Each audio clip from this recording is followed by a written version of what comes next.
न थके अभी पैर न हिम्मत अभी हारी है, न थके अभी पैर न हिम्मत अभी हारी है, जज्बा है जिंदगी में कुछ कर दिखाने का, इसलिए सफर अभी जारी है। आप सभी का सुपर कंसेप्ट क्लासेस में स्वागत है और आज की इस वीडियो में मैं आप लोगों को क्लास 9 गणित के मॉडल पेपर का कंप्लीट सॉल्यूशन कराने वाला हूं, तो आप लोग वीडियो पर बने रहें। यहां पर मैं आप लोगों को हर एक क्वेश्चन को बहुत ही सिंपल तरीके से और इजी तरीके से बताऊंगा। अगर आपको गणित में कुछ भी नहीं आता है या फिर गणित पढ़ने में बहुत ही हार्ड लगता है तो भाई टेंशन मत लो, अभी मैं जिंदा हूं।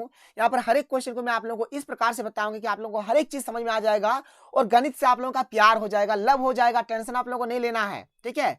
और अगर आप लोग हमारे चैनल पर पहली बार आए हैं तो चैनल को सब्सक्राइब कर लीजिए, क्योंकि आगे आप लोगों को क्लास 9 का जो भी सब्जेक्ट है हर एक का आपका मॉडल पेपर हो गया या फिर इंपॉर्टेंट क्वेश्चन का वीडियो हो गया, आप लोगों को इस चैनल में मिल जाएगा। देखिए, आप लोगों का गणित का जो एग्जाम होने वाला है इसमें आप लोगों को 40 क्वेश्चन दिया जाएगा और ये आपका 40 नंबर का होने वाला है और इसमें आप लोगों को 1.5 घंटे का समय मिलेगा। ध्यान से सुनिए, 40 तो क्वेश्चन रहेगा, 40 नंबर का होगा और 1.5 घंटा ही मात्र आप लोगों को समय दिया जाएगा। 1.5 घंटा के भीतर ही आप लोगों को हर एक क्वेश्चन को बनाना है। जितना भी क्वेश्चन है 40 क्वेश्चन रहेगा, 40 में से 40 क्वेश्चन को आप लोगों को सबको बनाना है, किसी को छोड़ना नहीं है। चलिए बात करते हैं यहाँ पर, एक एक करके देख लेते हैं, ठीक है। एक एक करके बात करते हैं। यहाँ पर देख लीजिए, हमारे पास जो सबसे पहला जो क्वेश्चन है, क्वेश्चन नंबर 1 क्या है कि निम्नलिखित में से कौन परिमेय संख्या है। 4 ऑप्शन दिया गया है और बताना है कि कौन सा हमारा परिमेय संख्या है। परिमेय संख्या देखो भाई, पहला ऑप्शन देखते हैं, जिस यहाँ पर क्या है, रूट अंडर 23 है। क्या है, रूट अंडर 23 है। देखिए, रूट मतलब होता है वर्गमूल, यानी 23 का आप लोग वर्गमूल निकालो। देखो, अगर आप लोग 23 का वर्गमूल निकालोगे ना तो इसका पूरा पूरी वर्गमूल नहीं निकलेगा, पूरा पूरी वर्गमूल नहीं निकलेगा, बल्कि जो भी वर्गमूल निकलेगा पॉइंट में निकलेगा। तो अगर कभी भी अगर पॉइंट में वर्गमूल निकलता है भाई, तो हमारा कभी भी परिमेय नहीं होगा, मतलब ये अपरिमेय होगा। तो ये अपरिमेय है, ये आंसर नहीं होगा। पाई भी हमारा अपरिमेय होता है, ये भी आंसर नहीं होगा। इस प्रकार से देखिए, यहाँ पर रिपीट अजीब टाइप का हो रहा है। देखिए, यहाँ पर पहले 0 1 हुआ, फिर 2 ठो 0, फिर 1 ठो 1, फिर 3 ठो 0, फिर 1 हो गया, फिर यहाँ पर 4 ठो 0 होगा, फिर 1 होगा, फिर 5 ठो 0 होगा, फिर 1 होगा। तो इस प्रकार से चलेगा। अगर इस प्रकार से रिपीट होगा तो ये भी हमारा परिमेय नहीं होता, मतलब ये भी हमारा अपरिमेय हो जाएगा। मतलब ये भी अपरिमेय, ये भी अपरिमेय और ये भी हमारा अपरिमेय हो गया। अगर आप लोग इसको देखिएगा, रूट अंडर क्या है, 225 है, रूट अंडर 225। अगर आप लोग 225 का अगर वर्गमूल निकाल लोगे ना तो इसका कितना आएगा, 15 आएगा। कितना आएगा, 15 आएगा। आप चाहे तो निकाल सकते हो, आप चाहे तो यहाँ पर गुणनखंड विधि से निकाल लो या फिर भाग विधि से निकाल लो। चलो निकाल लेते हैं, 3 का बड़ा कट जाएगा। देख लो यहाँ पर ये हो जाएगा 3 सत्ते 21 और 3 पचे 15। फिर देख लीजिए यहाँ पर 3 का बड़ा फिर कट जाएगा, कितना हो जाएगा, 25 हो जाएगा।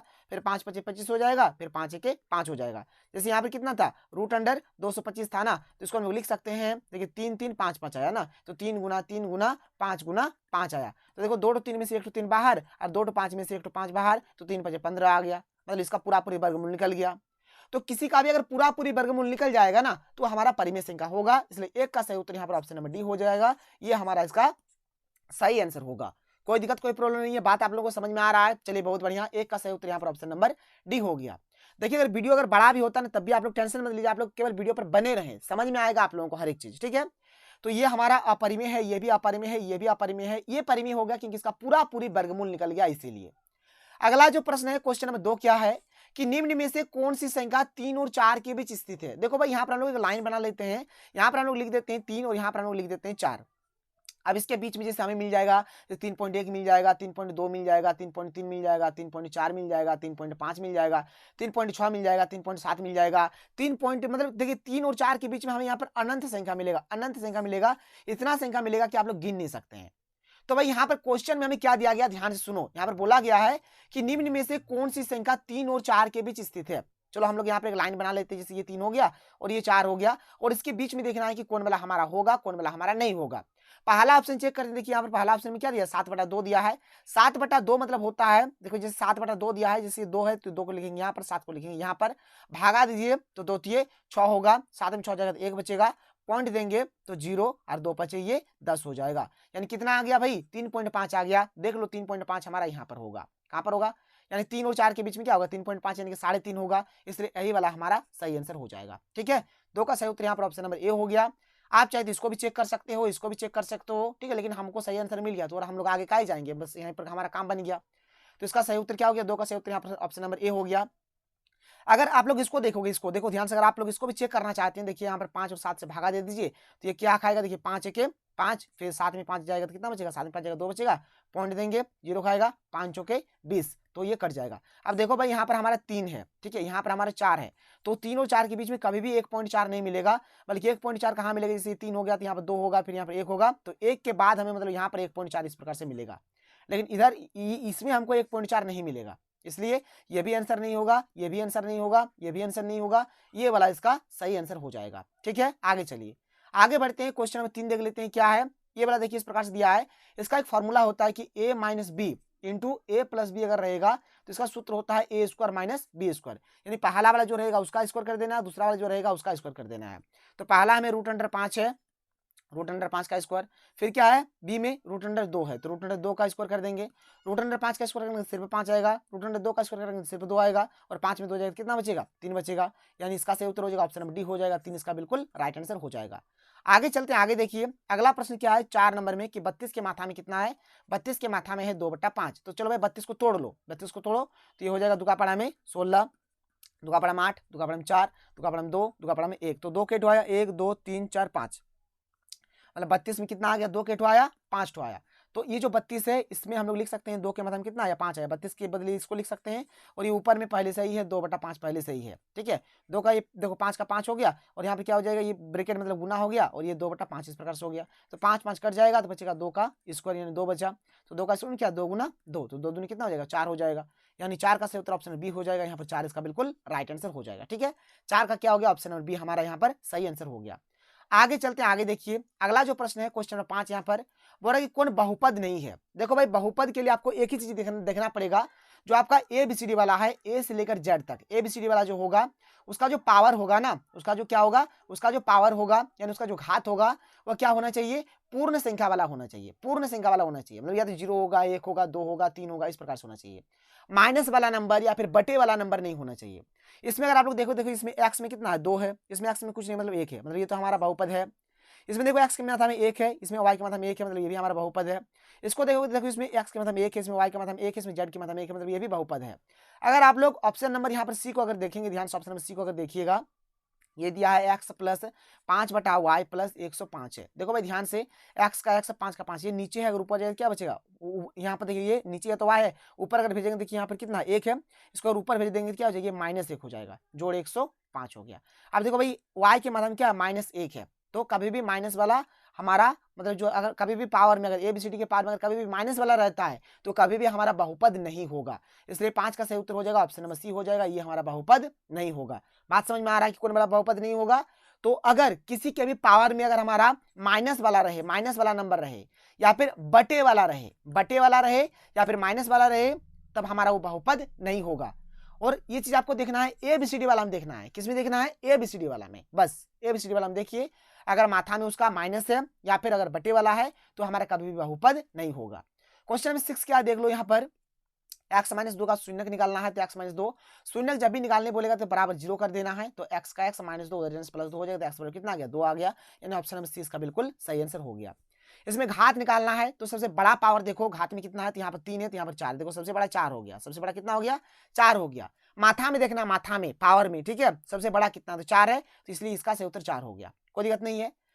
क्वेश्चन नंबर 8 देखिए यहाँ पर जैसे कि दिया गया है x³ + x² + x + 1, कभी भी अगर शेषफल निकालने के लिए बोलेगा तो या तो आप भाग से बना सकते हैं, भाग विधि से, अगर भाग विधि से नहीं बनाइएगा तो शॉर्टकट विधि है, देखिए यहाँ पे कितना दिया x + 1 दिया, तो x + 1 लिखिए, बराबर क्या करिए 0 करिए, तो x बराबर क्या +1 है, उधर कितना हो जाएगा -1 हो जाएगा, जहाँ जहाँ x वहाँ -1 बैठा दीजिए, तो यहाँ x यहाँ पर -1 बैठा देंगे, यहाँ पर भी x यहाँ -1 बैठा देंगे, यहाँ पर भी x -1 बैठा देंगे, और ये +1 तो पहले से ही है, -1 का क्यू करेंगे तो -1 ही होगा, प्लस का प्लस -1 का स्क्वायर करेंगे तो यहाँ पर -1 का स्क्वायर करेंगे तो +1 हो जाएगा, प्लस माइनस -1 हो जाएगा, और ये +1 हो जाएगा, +1 -1 खत्म, +1 -1 खत्म, सब खत्म हो गया, तो बचेगा क्या 0 बचेगा, इसलिए इसका शेषफल कितना होगा 0 होगा। 8 का सही उत्तर यहाँ पर ऑप्शन नंबर ए हो जाएगा, कोई दिक्कत नहीं है, बात समझ में आ रहा है, चलिए भाई बहुत बढ़िया। आगे बढ़ते हैं, आगे देखिए अगला प्रश्न देख लेते हैं, क्वेश्चन नंबर यहाँ पर 9 देख लेते हैं क्या है। क्वेश्चन नंबर 9 देखो, एक्स अक्ष पर स्थित किसी बिंदु का निर्देशांक, देखिए यहाँ पर एक्स अक्ष के लिए बोला गया है, एक्स अक्ष के लिए एक होता है हमारा एक्स अक्ष के लिए, एक होता है हमारा वाई अक्ष के लिए, ठीक है। हमारा जो भी निर्देशांक होता है ना, इस प्रकार से रहता है, पहला वाला x होगा, दूसरा वाला y होगा। निर्देशांक में हमारा पहला वाला x होगा, दूसरा वाला y होगा।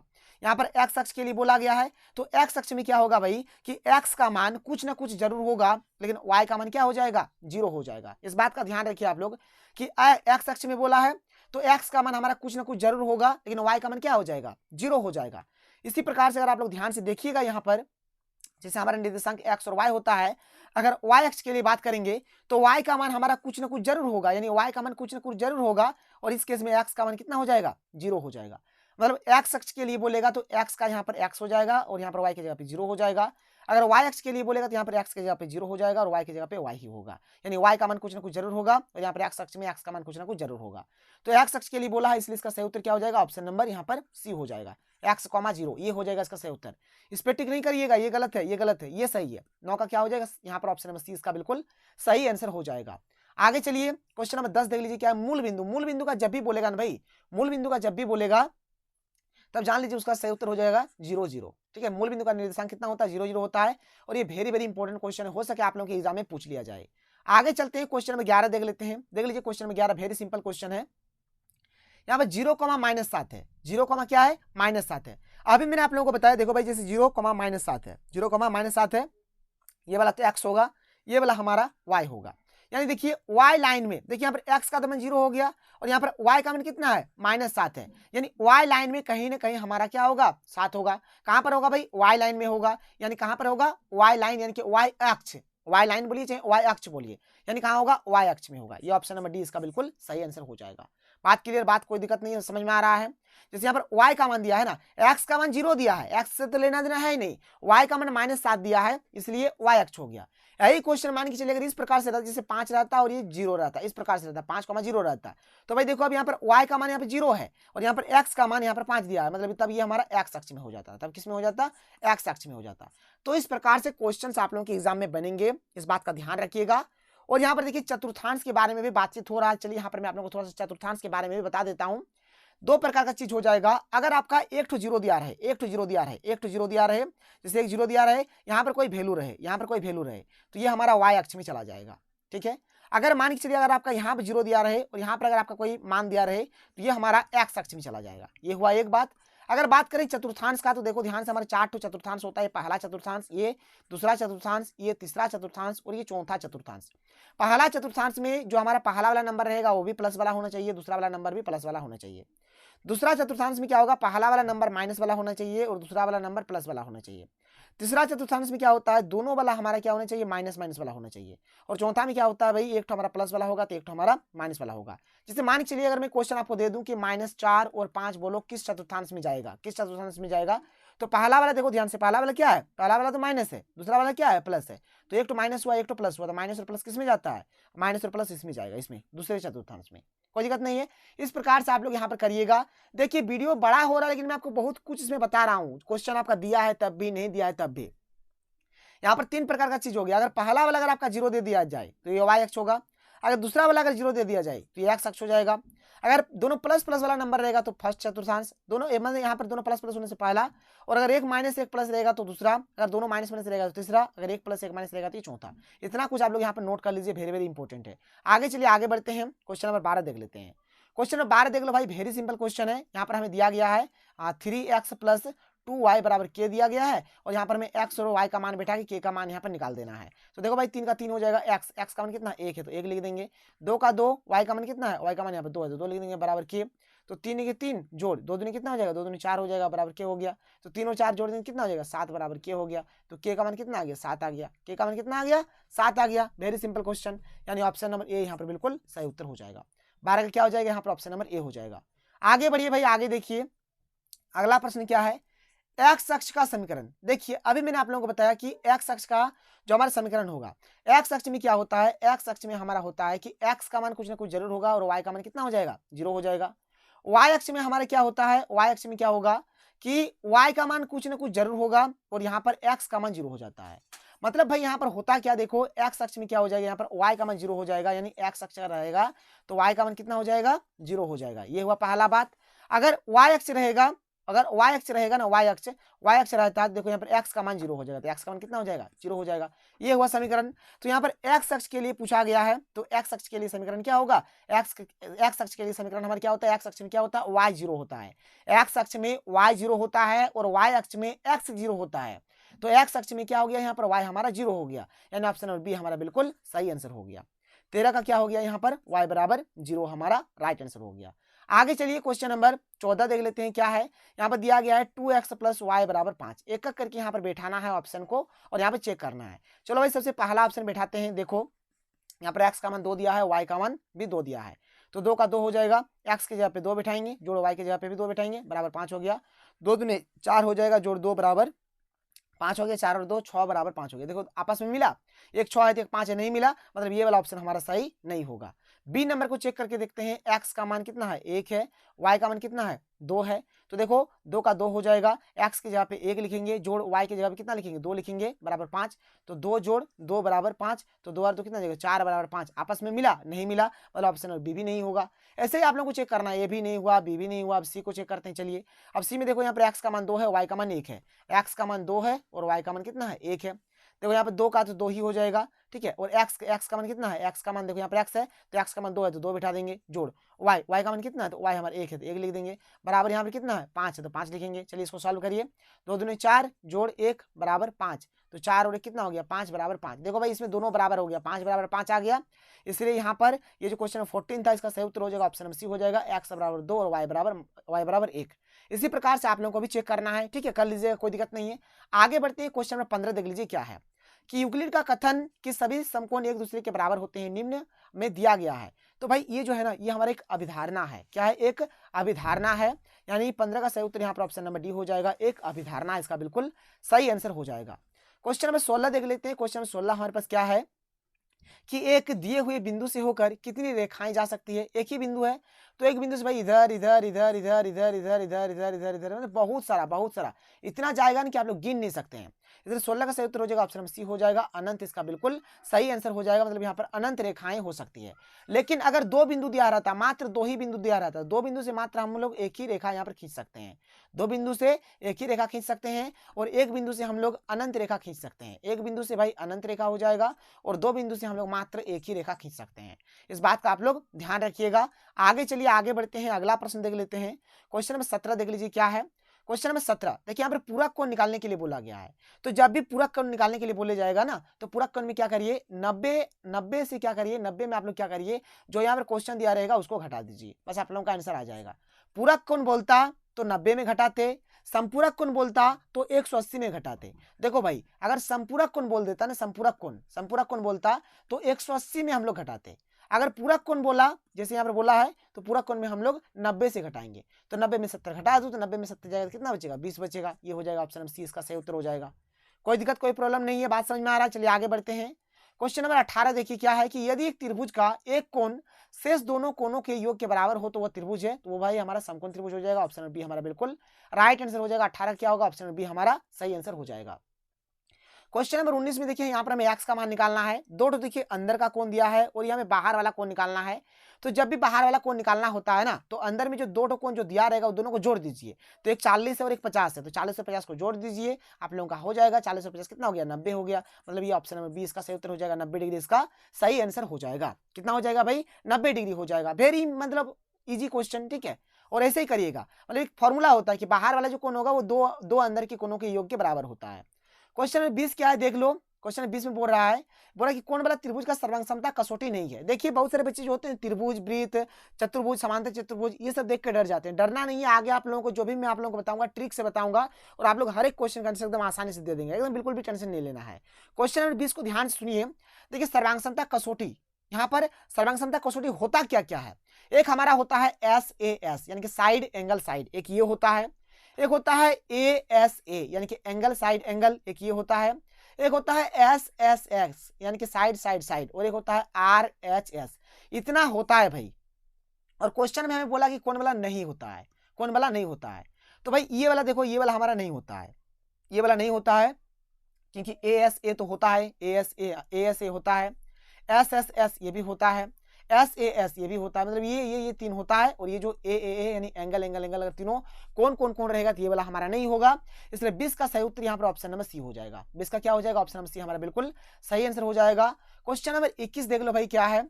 चलो यहाँ पर पहले तो हम लोग एक त्रिभुज बना देते हैं, त्रिभुज ABC बना देते हैं। चलो ये ABC हमारा त्रिभुज हो गया, ठीक है, ये A हो गया, ये B हो गया, ये C हो गया, हमने त्रिभुज बना दिया। अब त्रिभुज में बोल रहा है कि जो AB है वो AC के बराबर है, तो भाई ये जो AB है ये जो AB है और ये जो AC है ये आपस में बराबर है। ये जो AB है और ये जो AC है ये आपस में क्या है, बराबर है। बात समझ में आ रहा है। हमने एक त्रिभुज बना दिया ABC और इसमें बोला गया कि ये जो AB लाइन है और ये जो AC लाइन है ये आपस में क्या है, बराबर है। और देखो भाई जो भी भुजा बराबर होगा उसके आमने सामने का जो कोण होगा वो भी बराबर होगा। मतलब देखो ध्यान से, जैसे ये वाला भुजा हो गया, ये वाला भुजा, इसके सामने का कोण हो गया ये वाला हो गया इसका सामने का कोण, ये वाला हो गया इसके सामने का कोण, ठीक है, कोई दिक्कत नहीं है, ये वाला हो गया इसका सामने का कोण।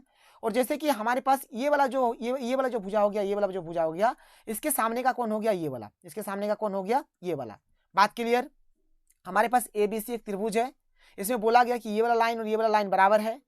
तो अगर ये वाला लाइन बराबर है, ये भुजा अगर बराबर है तो उसके आमने सामने का जो कोण होगा ये भी बराबर होगा। तो इसके सामने का कोण है भाई ये वाला और इसके सामने का कोण है ये वाला, मतलब ये वाला जो कोण B है और ये वाला जो कोण C है ये भी आपस में क्या होगा, बराबर होगा। मतलब कोण B जितना होगा और कोण C उतना ही होगा, मतलब कोण C और कोण B आपस में बराबर होगा। जितना कोण C उतना ही कोण B और जितना कोण B उतना ही कोण C, कोई दिक्कत नहीं है। अब देखो भाई ध्यान से, अब देखो ध्यान से, इसमें हमें क्या दिया गया है, इसमें हमें बोला गया है कि कोण ACB बराबर 70 डिग्री, यानी कि यहाँ पर बीच वाला कोण होता है, बीच वाला कोण होता है, ध्यान से सुनिएगा, बीच वाला कोण होता है। तो बीच में यहाँ पर हमें क्या दिया गया है, बीच में यहाँ पर हमें C दिया गया है, यानी कोण C का मान कितना दिया गया है, 70 डिग्री दिया गया है। कोण C का मान 70 डिग्री दिया गया है, मतलब ये कोण C 70 डिग्री है। और यहाँ पर हमें देखो बीच वाला देखना, बीच वाला ही कोण होता है, मतलब यहाँ पर B हमें निकालना है, मतलब कोण B हमें निकालना है। तो अगर कोण C 70 होगा तो कोण B भी कितना होगा, 70 ही होगा। अगर कोण C 70 होगा तो कोण B भी कितना होगा, 70 ही होगा, क्योंकि दोनों आपस में क्या होगा, बराबर होगा। इसलिए 21 का सही उत्तर क्या हो जाएगा, ऑप्शन नंबर C हो जाएगा। आगे त्रिभुज का और आप लोगों को अच्छा वीडियो मिलेगा, टेंशन नहीं लीजिए, हर एक चीज आप लोगों को समझ में आएगा। यहाँ पर मैं आप लोगों को फटाफट एक बार समझा देता हूँ, देख लीजिए। यहाँ पर ABC हमारे पास क्या है, ABC हमारे पास एक त्रिभुज है और बोला है इसमें कि ये वाला भुजा और ये वाला भुजा आपस में बराबर है। तो भाई जैसे ये जो भुजा है इसके सामने का कोण हो गया ये वाला, ठीक है, और ये जो भुजा है इसके सामने का कोण हो गया ये वाला। तो अगर ये वाला और ये वाला बराबर है तो ये वाला कोण और ये वाला कोण भी बराबर होगा, यानी कोण B और कोण C भी बराबर होगा। कोण C 70 दिया है तो कोण B भी कितना हो, 70 ही होगा। ऑप्शन नंबर C इसका सही उत्तर हो गया। कोई दिक्कत कोई प्रॉब्लम नहीं है, आगे चलिए। देखिए यहाँ पर चतुर्भुज के हमें चारों कोणों का यहाँ पर अनुपात दे दिया है। चलिए इसको मान लेते हैं, एक हमारा 3x हो जाएगा, एक हो जाएगा 3x, एक हो जाएगा 5x, एक हो जाएगा 9x, एक हो जाएगा 13x। और भाई देखो यहाँ पर क्या दिया गया है, चतुर्भुज है, चतुर्भुज के चारों कोणों के कितना होता है, 360 डिग्री। सबको जोड़ दो तो ये 360 डिग्री के बराबर हो जाएगा। अब सबको यहाँ पर टोटल करो, 3 5 8, 8 और 9, 8 और 9 17, 17 और 13, 17 13 हो जाएगा 30, तो 30x बराबर 360। तो x बराबर हो जाएगा 360 बटा 30, 0 0 खत्म, 3 3 12 3 36, यानी x का मान कितना आ गया, 12 आ गया। यहाँ पर आपको बोला गया कि सबसे छोटे कोण का मान, देखो भाई यहाँ पर सबसे छोटा कोण है, सबसे छोटा यहाँ पर 3 है, सबसे बड़ा यहाँ पर 13 है। तो यहाँ पर देखिए छोटे का बोला है, बड़े का नहीं, छोटे का बोला है, तो छोटे देखना है आपको, छोटा कितना है, 3 है। तो 3 मतलब क्या है, यहाँ पर 3 मतलब 3x, तो 3x लिखो, तो 3 का 3 और x का मान 12, तो 12 3 36, 36 हो जाएगा आंसर। 36 है कहीं पर, 36 36 36 36, बिल्कुल 36। ऑप्शन नंबर ए हमारा यहाँ पर राइट आंसर हो जाएगा। 22 का सही उत्तर क्या हो गया, यहाँ पर ऑप्शन नंबर ए हमारा सही आंसर हो गया। आगे चलिए भाई, आगे देखिए, अगला प्रश्न देख लेते हैं। क्वेश्चन नंबर 23 देख लीजिए। क्वेश्चन नंबर 23 बहुत ही सिंपल सा प्रश्न है। बोला कि किसी चतुर्भुज को भुजाओं के मध्य बिंदुओं को एक क्रम से मिलाने पर रेखाखंडों द्वारा बना चतुर्भुज एक क्या होगा, तो भाई ये हमारा एक क्या हो जाएगा, ये हमारा एक समांतर चतुर्भुज हो जाएगा। क्या हो जाएगा, एक समांतर चतुर्भुज हो जाएगा। कैसे हो जाएगा, देखो ध्यान से, हमारे पास कोई भी मान के चलिए एक चतुर्भुज है, ठीक है। अब इसका जो मध्य बिंदु, जैसे इसका मध्य बिंदु ये हो गया, इसका मध्य बिंदु ये हो गया, इसका मध्य बिंदु ये हो गया, इसका मध्य बिंदु ये हो गया। जब इस सभी को आप लोग आपस में मिला दीजिएगा कुछ इस प्रकार से, ठीक है, एक सेकंड, हाँ चलिए, जब इस सबको आप लोग क्या करिएगा, मिला दीजिएगा कुछ इस प्रकार से। देखिए इसको मिला देंगे इसे, इसको मिला देंगे इसे, इसको मिला देंगे इसे, इसको मिला देंगे इसे, तो ये जो बनेगा ये क्या बनेगा, तो ये हमारा एक समांतर चतुर्भुज बनेगा। और यही यहाँ पर क्वेश्चन में बोला गया है। आगे चलते हैं, क्वेश्चन नंबर 24 देख लेते हैं। क्वेश्चन नंबर 24 हमको यहाँ पर क्या दिया गया है, यहाँ पर देखिए BC दिया है 7 सेंटीमीटर, ये हो गया BC, ये हो गया BC, कितना दिया है 7 सेंटीमीटर। और AE दिया है, यानी ये हो गया हमारा AE, ये क्या हो गया, AE हो गया। AE कितना दिया है 5 सेंटीमीटर। देखो भाई ये जो रहता है ना, ये जो नीचे इस प्रकार से रहेगा, इसको हम लोग बोलेंगे आधार, इसको क्या बोलेंगे, आधार। और इस प्रकार से जो खड़ा रहेगा इसको बोलेंगे ऊंचाई, जो खड़ा रहेगा उसको ऊंचाई बोलेंगे, और जिसके ऊपर में खड़ा रहेगा उसको हम लोग आधार बोलेंगे। जैसे मान के चलिए आप लोग जमीन के ऊपर खड़े हैं, ठीक है, तो आप जो आप जो खड़े हैं, आपका जितना लंबाई होगा वो हो जाएगा ऊंचाई, और आप जमीन पे जो खड़े रहिएगा वो हो जाएगा आपका आधार। तो यहाँ पर देखो ये हमारा आधार हो गया 7 और ये हमारा ऊंचाई हो गया 5, और यहाँ पर हमें समांतर चतुर्भुज का क्षेत्रफल निकालने बोला है। तो समांतर चतुर्भुज का जो क्षेत्रफल का जो सूत्र होता है, क्या होता है, समांतर चतुर्भुज का क्षेत्रफल, इसका हमारा सूत्र होता है आधार गुने ऊंचाई। क्या होता है भाई, आधार गुने ऊंचाई होता है, आधार गुने ऊंचाई। ठीक है, तो आधार कितना है, आधार है 7 तो 7 लिख देंगे, ऊंचाई कितना है 5 तो 5 लिख देंगे, तो 5 सते 35 हो जाएगा। और देखो यहाँ पर सब जगह पे सीएम सीएम दिया है, यानी सीएम का स्क्वायर हो जाएगा, सेंटीमीटर स्क्वायर हो जाएगा, 35 centimetre square. Option number C इसका बिल्कुल सही आंसर हो जाएगा। तो 24 का क्या हो गया, ऑप्शन नंबर सी हो गया। आगे चलिए क्वेश्चन नंबर 25 देख लेते हैं। क्वेश्चन नंबर 25 में यहाँ पर क्या बोला गया भाई, यहाँ पर क्वेश्चन नंबर 25 में बोला गया है कि एक समांतर चतुर्भुज और एक त्रिभुज एक ही आधार तथा समांतर रेखाओं के बीच स्थित है। देखो यहाँ पर एक तो समांतर चतुर्भुज और एक तो त्रिभुज, दोनों क्या है, एक ही आधार में है, एक ही आधार में है। तो जब कभी भी अगर मतलब एक समांतर चतुर्भुज और एक त्रिभुज अगर एक ही आधार में रहेगा, अगर एक ही आधार में रहेगा, तो त्रिभुज का जो क्षेत्रफल होगा, त्रिभुज का जो क्षेत्रफल होगा और समांतर चतुर्भुज का जो क्षेत्रफल होगा, समांतर चतुर्भुज का जो क्षेत्रफल होगा, ठीक है, समांतर चतुर्भुज का जो क्षेत्रफल होगा, ठीक है, इन दोनों का जो अनुपात होगा कितना होगा भाई, 1:2 होगा, 1:2 होगा। बात समझ में आ रहा है। मन त्रिभुज का क्षेत्रफल जितना होगा समांतर चतुर्भुज का क्षेत्रफल उसका डबल होगा, उसका क्या होगा, डबल होगा। तो जैसे यहाँ पर हमें अगर आप लोग देखेंगे ध्यान से, जैसे त्रिभुज का क्षेत्रफल यहाँ पर कितना दिया गया है, 12 दिया गया है, तो समांतर चतुर्भुज का क्षेत्रफल कितना हो जाएगा, इसका डबल हो जाएगा, यानी कि 12 का डबल कितना हो गया, 24 हो गया। 12 का डबल कितना हो जाएगा 24 हो जाएगा, यानी इसका सही उत्तर क्या हो जाएगा, ऑप्शन नंबर सी हो जाएगा, 24 सेंटीमीटर स्क्वायर हो जाएगा। ये देखिए भाई एक परिमेय है, एक थ्योरम है, ऐसा होता है, ठीक है, ये एक रूल है, एक नियम है। क्या बोला जाता है कि अगर एक ही आधार में समांतर चतुर्भुज और त्रिभुज अगर रहे, ठीक है, तो त्रिभुज का क्षेत्रफल जितना होगा, ठीक है, त्रिभुज का क्षेत्रफल जितना होगा समांतर चतुर्भुज का क्षेत्रफल उसका डबल हो जाएगा, डबल कर देना, डबल। तो यहाँ पर त्रिभुज का क्षेत्रफल 12 दिया गया है, तो समांतर चतुर्भुज का क्षेत्रफल कितना हो जाएगा, यहाँ पर 24 सेंटीमीटर हो जाएगा, डबल। 12 का डबल कितना होता है, 24 होता है, इसलिए इसका क्या हो जाएगा, यहाँ पर इसका 24 इसका सही आंसर हो जाएगा। वेरी एकदम इजी क्वेश्चन है भाई, बस थोड़ा समझना है, ठीक है। अगर ध्यान से सुनो, अगर त्रिभुज का क्षेत्रफल अगर दिया रहे, ठीक है, और अगर हमें समांतर चतुर्भुज का क्षेत्रफल निकालना पड़े, समांतर चतुर्भुज का क्षेत्रफल, तो क्या कर देंगे हम लोग, डबल कर देंगे। क्या कर देंगे, डबल। जैसे यहाँ पर त्रिभुज का क्षेत्रफल 12 दिया था, तो समांतर चतुर्भुज का क्षेत्रफल कितना हो गया, तो 24 हो गया। कितना हो गया, 24 हो गया। और अगर मान के चलिए अगर समांतर चतुर्भुज का क्षेत्रफल दिया रहे और त्रिभुज का क्षेत्रफल अगर निकालने के लिए बोला जाए, तो भाई क्या कर देंगे, आधा कर देंगे। जैसे अगर इसी क्वेश्चन में मान के चलिए कि यहाँ पर अगर समांतर चतुर्भुज का क्षेत्रफल अगर हमें दे देता कि 24 सेंटीमीटर है, बोलो 24 सेंटीमीटर है, आपको दे दिया, और उसमें आपसे पूछ लेता कि त्रिभुज का क्षेत्रफल बताओ, तो भाई त्रिभुज का क्षेत्रफल क्या हो जाता है, इसका आधा हो जाता है, इनके 12 सेंटीमीटर हो जाता। यानी त्रिभुज का क्षेत्रफल अगर दिया रहेगा, समांतर चतुर्भुज का क्षेत्रफल अगर निकालना हो तो डबल कर देंगे, और अगर समांतर चतुर्भुज का क्षेत्रफल दिया रहे और अगर त्रिभुज का क्षेत्रफल निकालना हो तो हम लोग उसका क्या कर देंगे, आधा कर देंगे। इस बात का ध्यान रखिएगा। आगे चलिए क्वेश्चन में 26 देख लीजिए, क्या है कि वृत्तखंड, वृत्तखंड ये हमारा वृत्तखंड हो गया, ये वाला हो गया और ये वाला वृत्तखंड हो गया। तो बोल रहा है यहाँ पर कि वृत्तखंड एक चाप तथा यहाँ पर खाली स्थान के बीच का भाग होता है। तो यहाँ पर क्या हो जाएगा भाई, तो जीवा हो जाएगा। क्या हो जाएगा, जीवा। ऑप्शन नंबर सी इसका बिल्कुल सही आंसर हो जाएगा। इसके बाद आगे बढ़ते हैं। 3 असंरेखीय बिंदुओं से होकर कितने वृत्त खींचे जा सकते हैं। 3 बिंदु ले लेते हैं भाई, कोई भी हम लोग, जैसे मान के चलिए 3 हमने इस प्रकार से बिंदु ले लिया। अब इसमें जैसे हमने यहाँ पर एक वृत्त खींचा, देखिए इस प्रकार से हमारा एक वृत्त खींचा गया, थोड़ा अच्छे से खींचिएगा, गोल टाइप का। तो वृत्त खींचा गया, मतलब देखिए तीनों बिंदु टच होना चाहिए। तो अगर मान के चलिए ये हुआ हमारा एक वृत्त बन गया। अब हम और यहाँ पर अगर दूसरा वृत्त बनाना चाहें तो इस प्रकार से अगर एक वृत्त बनाते हैं, देखिए मात्र 2 ही बिंदु टच हो रहा है, तीसरा वाला बिंदु टच नहीं हो रहा है। या फिर मान के चलिए अगर हम लोग इसको अगर ऐसे बनाएंगे, ऐसे अगर बनाते हैं तो देखो भाई यहाँ पर भी मात्र हमारा 2 ही बिंदु टच हो रहा है, तीसरा वाला टच नहीं हो रहा है। इसको अगर हम लोग ऐसे बना देते हैं तो देखो यहाँ पर भी हमारा 2 ही बिंदु टच हो रहा है, ये वाला बिंदु टच नहीं हो रहा है। इसका मतलब क्या है कि अगर हमें अगर मान के चलिए कि अगर 3 बिंदु दिया रहे इस प्रकार से, तो इससे हम लोग मात्र क्या कर सकते हैं, इससे भाई हम लोग मात्र एक ही वृत्त बना सकते हैं। कितना वृत्त बना सकते हैं, एक ही वृत्त बना सकते हैं, क्योंकि एक ही वृत्त जो होगा हमारा जो तीनों बिंदुओं को यहाँ पर टच करेगा, बाद बाकी कोई भी नहीं करेगा टच, बाद बाकी 2 ही बिंदु को टच करता है। तो इसलिए 26 यहाँ क्वेश्चन 27 का क्या हो जाएगा कि एक और केवल एक हो जाएगा इसका सही आंसर। क्या हो जाएगा, ऑप्शन नंबर ए हो जाएगा इसका सही आंसर। ठीक है, कोई दिक्कत नहीं है। क्वेश्चन नंबर 28 की ओर बढ़ते हैं, देख लेते हैं क्वेश्चन नंबर 28 क्या है। तो क्वेश्चन नंबर 28 देख लो भाई, वेरी सिंपल क्वेश्चन। यहाँ पर जैसे कि हमें 50 दिया गया है, ये वाला निकालना है। तो भाई जब भी ये वाला दिया रहेगा और ये वाला अगर निकालने के लिए बोलेगा तो आप कुछ मत करो, आधा कर दो। जैसे यहाँ पर 50 दिया तो 50 का आधा कितना होता है 25, तो ये हो जाएगा हमारा 25 आंसर। कितना हो जाएगा 25। ऑप्शन नंबर सी इसका बिल्कुल सही आंसर हो जाएगा। मतलब अगर ये वाला दिया रहे और ये वाला निकालने के लिए बोलेगा तो इसको आधा कर देना है। मान के चलिए कि परीक्षा में क्वेश्चन तो ऐसे भी पूछा जा सकता है ना, परीक्षा में क्वेश्चन अब ऐसे आपको दे दिया जाए, ठीक है, कि मान के चलो भाई ये हमारा 30 है, ये वाला बताओ क्या होगा। तो अगर ये वाला दिया रहे, ये वाला दिया रहे, तो ये वाला अगर निकालेंगे तो हम लोग क्या करेंगे, इसको डबल कर देंगे। क्या कर देंगे, डबल कर देंगे। यानी कि 30 का डबल कितना हो जाएगा, 30 का डबल हो जाएगा हमारा 60। कितना हो जाएगा, 60 हो जाएगा। कोई दिक्कत कोई प्रॉब्लम नहीं है, बात समझ में आ रहा है। चलिए भाई बहुत बढ़िया है। आगे चलिए अगले प्रश्न की ओर बढ़ते हैं। अगला क्वेश्चन देख लेते हैं, क्वेश्चन नंबर 29। ठीक है, क्वेश्चन नंबर 29 देख लीजिए यहाँ पर क्या दिया गया है। इसमें हमें एक त्रिभुज एबीसी दिया गया है। चलो भाई एक त्रिभुज एबीसी बना लो। ठीक है, ए बी सी, एबीसी हो गया। और इसमें ए बी हमें 4 दे दिया गया है, ए बी हमें 4 दे दिया गया है। कोण ए हमें यहाँ पर 60 दिया गया है। ठीक है, और यहाँ पर बोला कि यदि त्रिभुज की रचना संभव, इस त्रिभुज की रचना संभव नहीं है। कब ये त्रिभुज हमारा नहीं बनेगा, यदि बीसी तथा एसी का अंतर है, मतलब बीसी और एसी का घटा मतलब माइनस यानी अंतर कितना होना चाहिए, कि उस केस में हमारा ये त्रिभुज कभी भी बनेगा ही नहीं, कभी भी संभव होगा ही नहीं।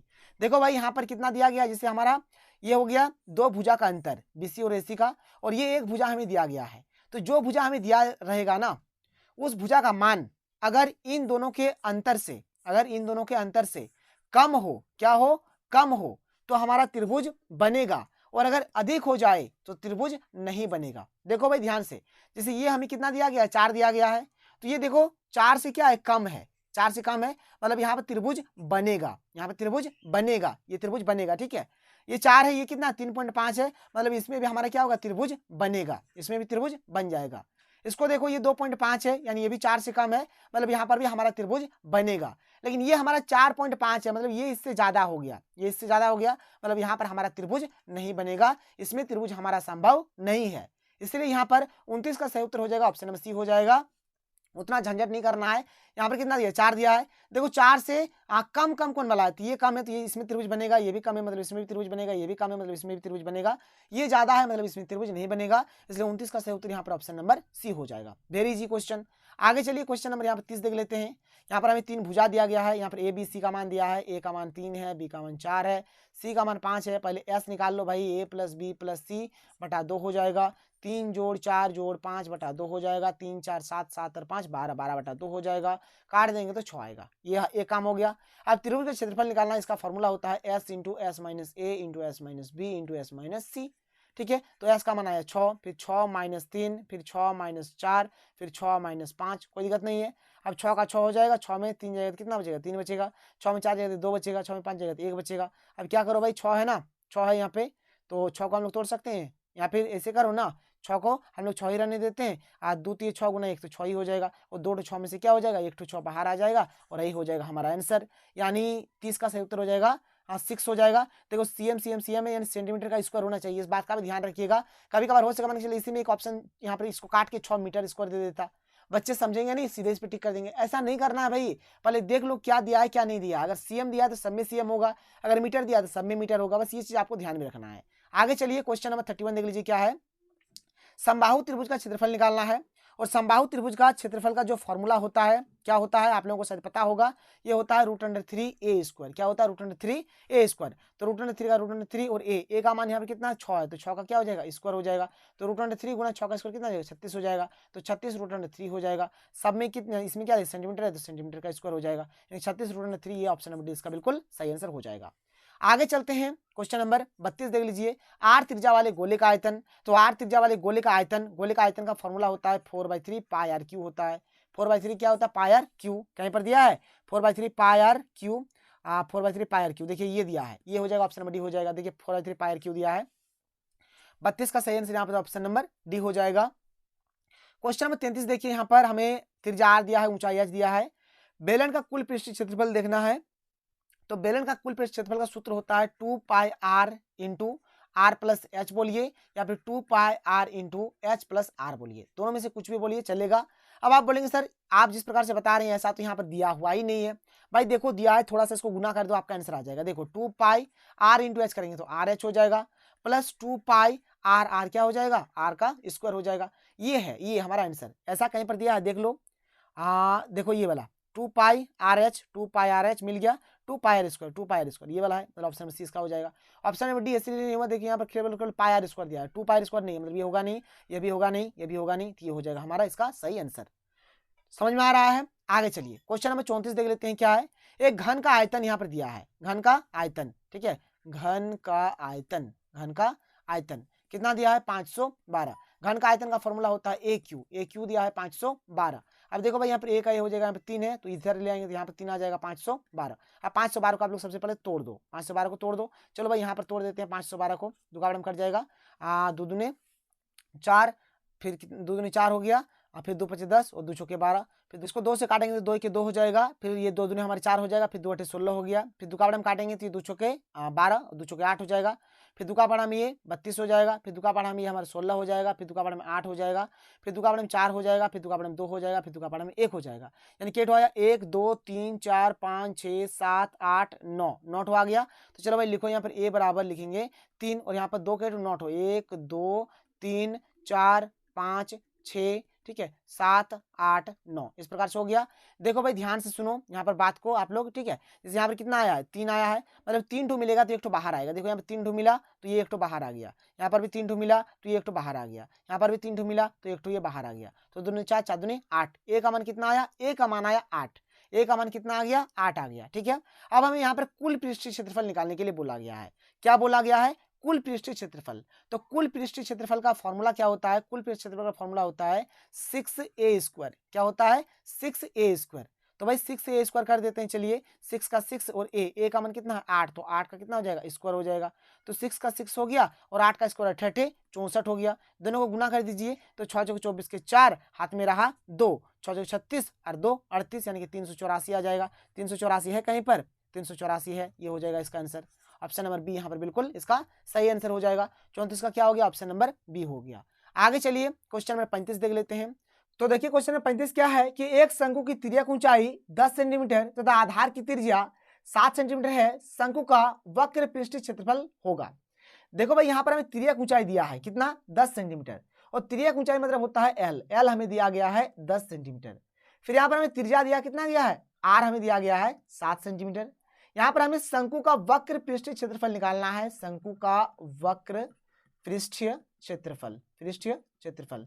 और शंकु का वक्र पृष्ठीय क्षेत्रफल का सूत्र क्या होता है, पाई आर एल होता है, क्या होता है पाई आर एल। तो पाई का मान हो गया 22/7, आर यहाँ पर दिया है 7 और एल यहाँ पर हमें दिया गया है 10, तो 7 7 खत्म हो गया, 22 और 10 को गुना करेंगे कितना हो जाएगा 220 हो जाएगा।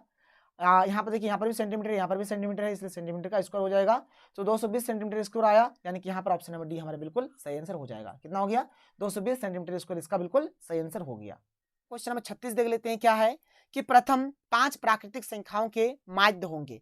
माध्य निकालने के लिए बोला है भाई, माध्य का फॉर्मूला होता है कि सभी प्रेक्षणों का योग, ठीक है, बटा होता है कुल प्रेक्षणों की संख्या। अब भाई देख लो किसके लिए निकालने बोला है, 5 प्राकृतिक संख्या, तो 5 प्राकृतिक संख्या हो जाएगा 1 2 3 4 5, ये हो गया 5 प्राकृतिक संख्या। इसका माध्य निकालना है तो सबको पहले जोड़ दो, जो है सबको जोड़ देना है, 1 है 2 है 3 है 4 है और 5 है, सबको जोड़ दिया। और के ठो है टोटल गिनो, तो यहाँ पर 1 ठो 2 ठो 3 ठो 4 ठो 5 ठो, जे रहेगा टोटल गिन के नीचे लिख देना है, ठीक है। तो इसको जोड़िएगा तो 1 और 2 3 3 3 6 6 10 10 5 15, 15/5 हो जाएगा, तो 5 5 5 3 15, यानी कितना आ गया 3 आ गया, यानी ऑप्शन नंबर बी इसका बिल्कुल सही आंसर हो जाएगा, ठीक है, ऑप्शन नंबर बी इसका राइट आंसर हो जाएगा। क्वेश्चन नंबर 37 देख लो भाई क्या है, क्वेश्चन नंबर 37 कि 5 की बारंबारता है, मतलब यहाँ पर 5 कितना बार आया है देख लेना है आपको। यहाँ पर 1 बार, ठीक है, यहाँ पर 1 बार हो गया, फिर यहाँ पर 1 बार 2 बार, यहाँ पर 1 बार 3 बार, यहाँ पर 1 बार 4 बार, ठीक है 4 बार हो गया, यहाँ पर 1 बार 5 बार, यहाँ पर 1 बार 6 बार, यानी टोटल क्या बार आया है 6 बार आया है। ऑप्शन नंबर बी इसका बिल्कुल सही आंसर हो जाएगा, जितना बार आएगा वही होगा इसका आंसर, ठीक है, इसको आप लोग नोट डाउन करिए।